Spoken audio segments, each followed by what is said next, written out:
Russian invasion into Ukraine moving into urban areas. Here to discuss, California State Guard Colonel John Spencer. He is the director of urban warfare training for the 40th Infantry Division. We're so glad to have you on, Colonel. Appreciate it. Ukrainian cities are a battlefield right now. You saw that shocking video from Kharkiv earlier today. A new video shows a military strike on apartment blocks in the city just outside of Kyiv. How does Ukraine fight back against that? So I think this is, I've been studying urban warfare for a decade. I've been training it, teaching it from the tactical level up to the theater level, like we're talking about here. And Ukraine, like the president said, not only entered a wall of strength in the Ukrainian people, is getting ready to hit a wall of concrete in these cities. Urban warfare doesn't matter. It may be the biggest military, but the Russian military is not the best military. And even for the best military, if you can pull them into urban terrain, it's a living nightmare for them. And we know what's going to happen. I actually think it's ironic, based on historical studies, that we think that the Russians have a massive force compared to the Ukrainian force. In urban fights, you need 5 times the amount of troops against one defender. So if you count the numbers of fighters, even if you don't count the civilians within Kiev, what Putin's bringing is not enough. Even if you count the entire force that he's put into Ukraine, 190,000 troops, the U.S. coalition into the invasion of Iraq, which I was a part of, I jumped into northern Iraq and was part of the invasion and took down Baghdad, was only about 177,000. And I tell you, Iraq is not Ukraine. Iraq was lightly defended, barely at all. And it was still hell. This has the possibility, and I actually agree with your prior guess, this is going to go really badly for the Russian military, who is not the best. They've actually shown, as you were talking about, how unprepared they are. They're running out of equipment. And to be honest, and you mentioned it just a few minutes ago, this is about will. All war is about will of both sides. And it's your ability to inflict your will on the other. The Ukrainians have the will to pay the ultimate price. The Russians, and I know that the Russian soldiers don't have the will to pay the ultimate price. They're already demoralized. They didn't know the plan going in. They don't have time to siege the city. I think that's highly unlikely that they siege Kiev. They got to break through. So hopefully they run into a wall of concrete. It's interesting that you said that these urban fighters really have the advantage on this, supposedly, and we're seeing not so, evident, mighty Russian military.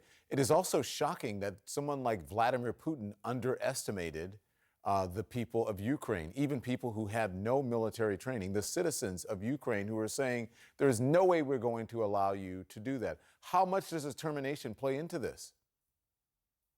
It's everything, Don. I mean, it is everything. I agree with you. He completely underestimated the resistance that he would face.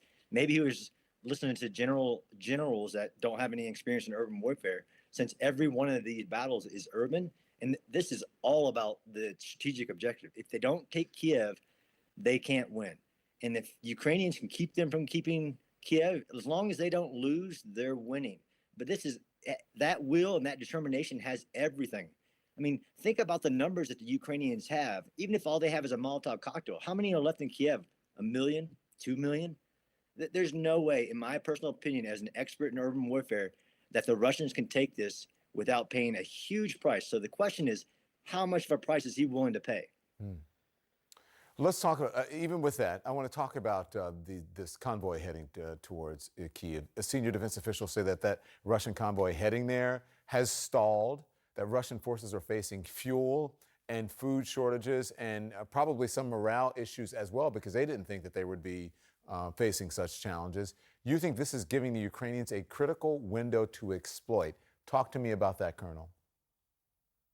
Every hour they get. So if I was a soldier, a commander in Kiev at this moment, I would be on a 24-hour cycle, barricading every street, every alley, every house, turning every inch. And the president mentioned this about fighting for every inch of Ukraine. I would make the Russians fight for every inch of that city. One of your guests talked about a barricade construction team. That's exactly what they need to do in order to continue to make it the most difficult fight and I can guarantee it, that any of these Russians have ever faced. Even if you think about Grozny, it wasn't at this scale. First battle of Grozny, Russians were defeated. Second one, they did this heavy bombardment, which is now a part of their doctrine, which will happen, unfortunately, but they still had to enter it. I mean, I think one of the critical things they have to do is what they're doing. And the more time they get in this delayed convoy, like we all know, the more walls they can put up. And by walls, I mean barriers and defensive belts and lines and weapons, and start organizing the civilians to be a part of the resistance. Because I've been trying to put out information saying, like, if I was in any city, doesn't matter where I was, these are the things that I would do. Like, they can't stand on the streets. So that's the type of information that's the planning and preparing that has to happen now. Nobody can stand on the street, because then they're immediately going to be struck by something. But urban terrain, it's the great equalizer. Doesn't matter how powerful that military is. Think about the Battle of Mosul, which is, we provided complete air supremacy for the Iraqi security forces, and it took 100,000 forces to get 5,000 rookie terrorists out of Mosul. It took them 9 months to do that. Wow. This is not going like I think there's this narrative that the Ukrainians don't have the advantage. They have the hope, they have the will, and right now they have the strongest form of war, and they're preparing every hour that this goes on. Colonel Spencer, learned a lot. Very interesting. We'll have you back. Thank you so much, sir. I appreciate it. Thanks, Don. Thank you.